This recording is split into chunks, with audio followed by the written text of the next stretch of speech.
Hi, it's Sandy from Sandy Over 70.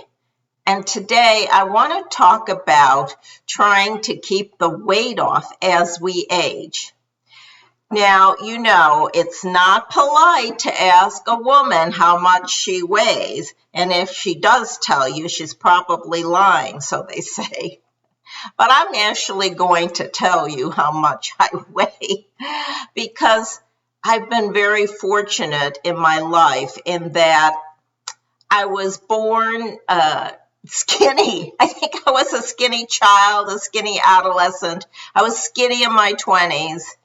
And it wasn't until my 30s that I even put a pound on. And that's when I first started exercising. I've done a video on what I eat, and I'll put the link below.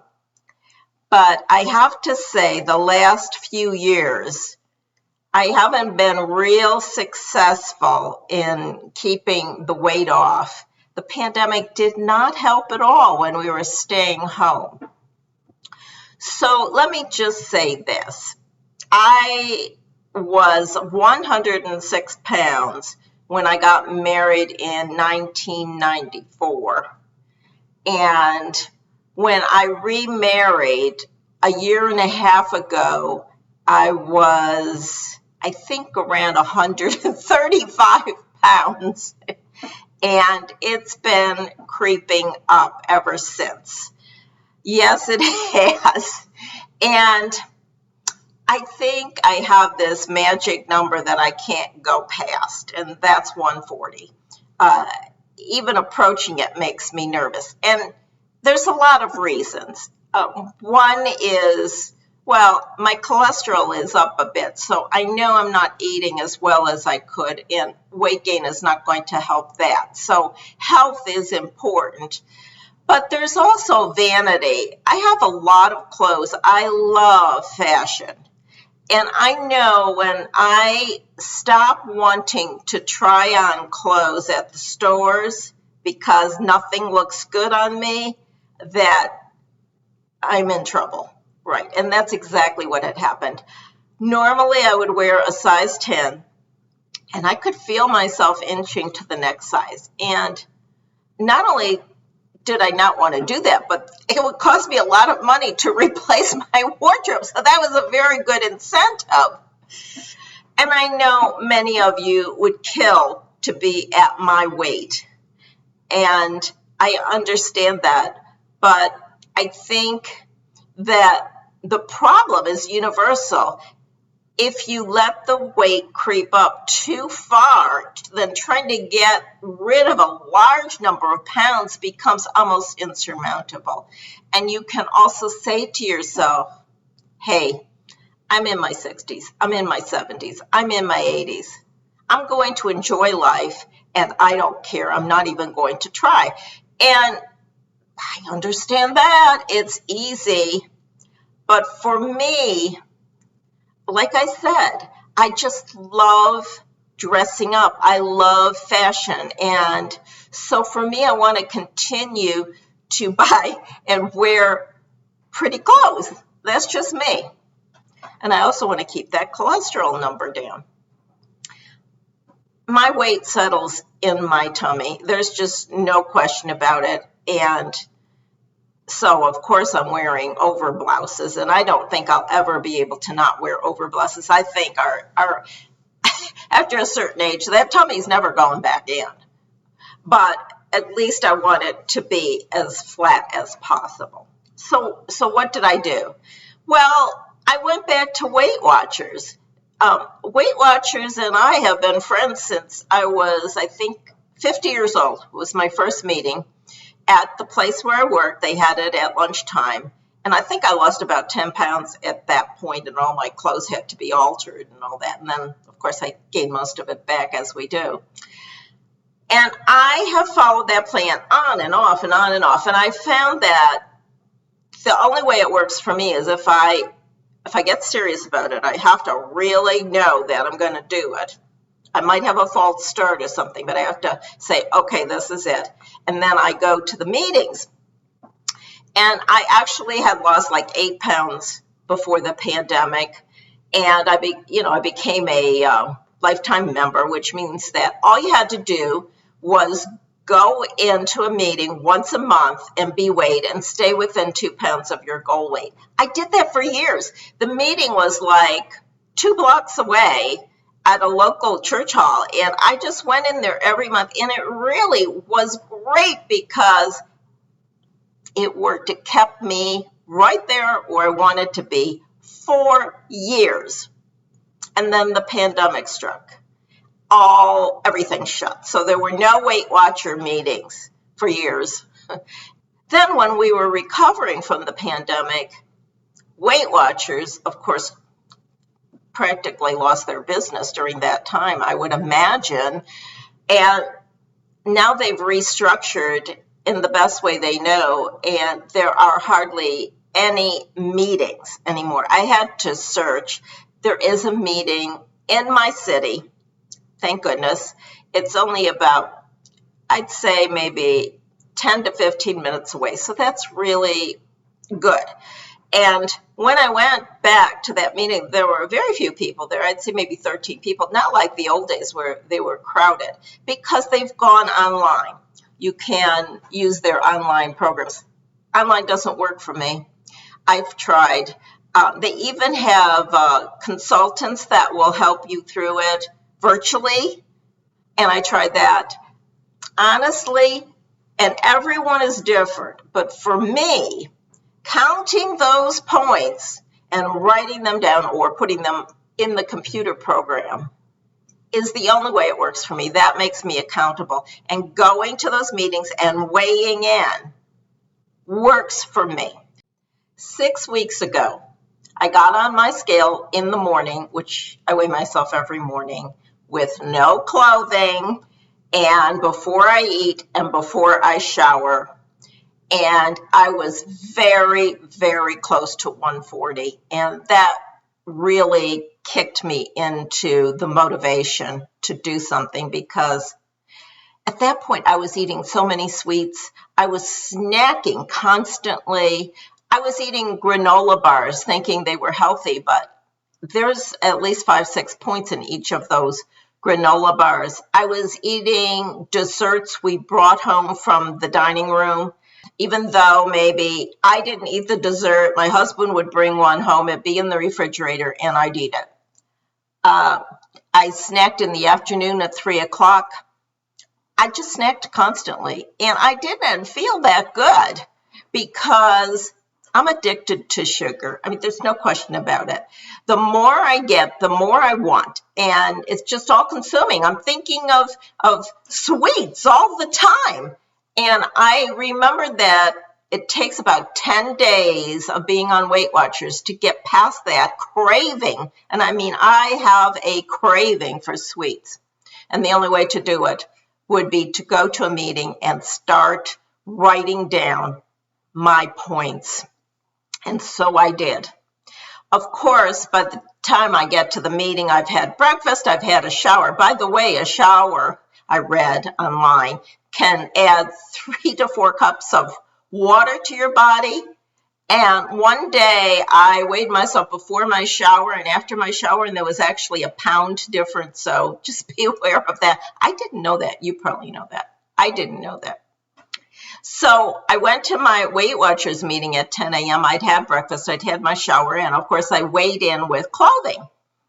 And my weight was 141.2 on their scale. So it was, about 1.4 more than my home scale. And that's where I started. Now, it's been 6 weeks, and I've gone to the Wednesday meetings. I had to miss a couple because I had conflicts, but there's no penalty anymore like there used to be. It used to be if you didn't come to the meeting, you had to pay for it anyway or something like that. But now you pay online. It's all prepaid. There's no money collected at the meeting. And so a lot of the incentive is gone. It really takes more motivation. I don't really find the meetings all that helpful, but I find the process of driving there and getting on that scale and getting a number to record extremely helpful. And then I sit down for the 30-minute meeting, and it's just kind of nice. Sometimes we have a little group activity. It's not a problem. So where am I now? This weight loss has been so slow, I can barely believe it. Now, the thing that has saved me is that I walk, I'd say, 8 to 11,000 steps a day. And you get point credit for those steps. So every day, in addition to my regular points, I have it. And if you don't understand points, I'm sorry, but points are, I'm allowed 23 a day. Plus I have an extra 14 points for the week, and I can use them any way I want. So this teaches you to use them wisely. If you waste them on an ice cream cone or something, you're not going to be able to eat anything for the rest of the day. It's a wonderful way to force you to eat well. And that's what I needed. I needed to be forced to make wise choices. And so that's what I'd been doing. And I can't say really that I've been all that hungry, except at night. And nighttime for me is brutal because we are night owls and we stay up very late at night. And I mean, we walk the dog at midnight and then we come back and have a snack. And at that time, I'm famished because I've eaten dinner at 6 or 7 o'clock. I mean hungry. And I'll usually have a few points left over. And so one thing I learned was to make popcorn in the microwave, and I eat the whole 1/4 cup of unpopped popcorn after it's popped. And I did an entire video on that and how I found for me the ideal popper. So I'll put that link below also. So I have this popcorn, and then I've been eating another waffle with blueberries. Again, that appeared in my What I Eat video, where I said I eat an Eggo waffle every morning, which I still do. In fact, they've now made a new, thicker, fluffier waffle that I've switched to. It has a couple more points, but it's so satisfying. And I put blueberries on top, frozen blueberries, wild blueberries that I've defrosted, and I put them on top with the Ready Whip fat-free whipped cream, and also one sausage link.